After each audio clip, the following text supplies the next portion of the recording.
our kids today have so much more access to information, but there's less Yes, exactly. And there's less conversation, I think, about, although my mom and dad didn't really have that much to say about on the matter. I think they thought, you'll figure it out. But I know me and my friends, we don't want that. We want our kids to have, a healthy future in relationships. Cut to watching how they break up with people, watching how they're getting dumped. I mean, all these things. And you're like, oh, wait a minute. I thought I did a good job. And we don't know this level of technology. We didn't grow up ghosting, Yes.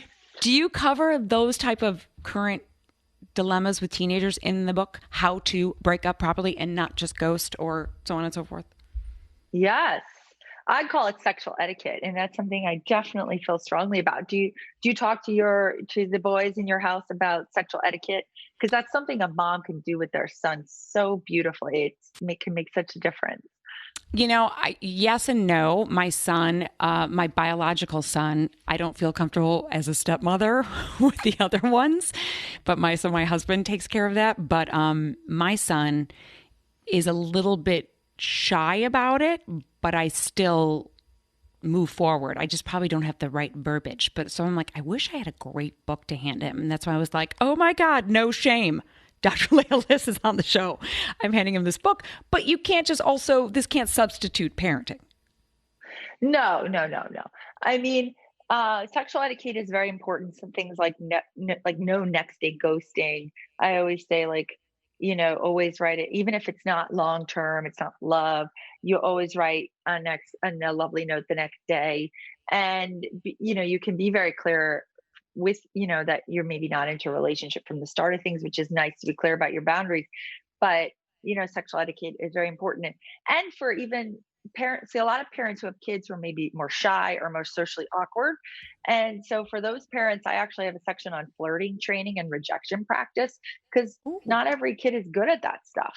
And they sometimes need to help the other way around, just like to be more social, to help find their first romantic relationship. And so I think there's a little bit of something for every kind of parent out there. That's really good. And will it help the teen? Sorry, I'm being so specific.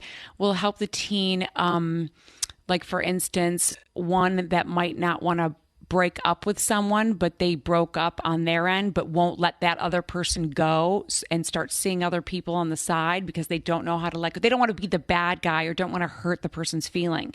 And as a parent, you can only do so much. You can't ground them, so Yeah. how do you like infiltrate that and try to fix it? Well, I mean, you're right. You can't say too much, because you can only give a certain amount of welcome advice, and then it may not be welcome anymore. So I think the reality is you can just tell them to be true to their heart and tell them not to lead someone on, because that in the end can cause more issues if they don't really feel it in their heart. But at the end of the day, they're going to make their own decisions.